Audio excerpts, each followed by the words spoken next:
পশ্চিমবঙ্গ রাজ্যতে জন্ম নিয়ে হতভাগা হননি। এটা মহান পুরুষের জন্মভূমি, দেবতাদের জন্মভূমি। আজকে আপনি ভাবছেন আমার কাজকর্ম নেই, আর দুনিয়ার মানুষ বদমাশ শয়তান, আমার কাজকর্ম নেই। কিন্তু আপনি একটু বিবেকটাকে খুঁজে নিয়ে আসুন। বিবেক হারা হয়ে গেছি আমরা সমস্ত মানুষ। বিবেকটাকে এনে রাখুন, বিবেক দিয়ে খাটান বুদ্ধিকে। আর এই বুদ্ধির দ্বারা ভাবুন, কাজ করুন। আপনি মহান, এই পশ্চিমবঙ্গ রাজ্যতে জন্ম নিয়ে মহান হয়েছেন। ভারতবর্ষে একটা রাজ্যই আছে খুব উন্নত মানের, সেটা হলো পশ্চিমবঙ্গ।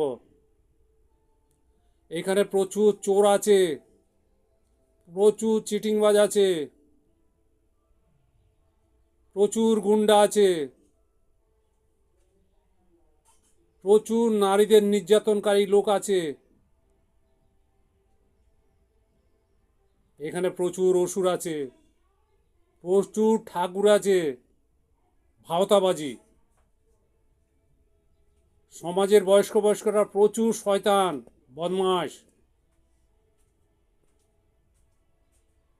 এগুলো নষ্ট করাচ্ছে, নষ্ট। এই নষ্টটা দেখে ক্ষতিটা থেকে শিক্ষা নিন, আর পড়াশোনা করে এগিয়ে যান। পকেটের পয়সা খরচ হবে, ইনকাম করুন, খরচ হবে। স্কুল কলেজে পড়াশোনা নেই, প্রাইভেটে যেতে হবে, প্রাইভেটে।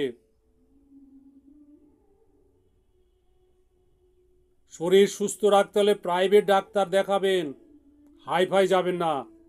ছোট ছোট ডাক্তার থেকে সে না পারলে তার বড় এইভাবে যাবেন। হাই ডাক্তার দেখাতে যাবেন, তাড়াতাড়ি মরে যাবেন, হাই চিকিৎসা হবে।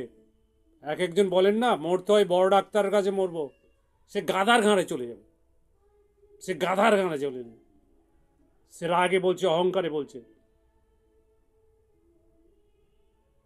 আপনি খুঁজতে পারবেন আপনার দেমাকে আছে? ডাক্তার বড় হয়ে গেছে, সরকার একটা লাইসেন্স দিয়েছে, মেডিকেল সার্টিফিকেট দিয়েছে, পড়াশোনা করেছে।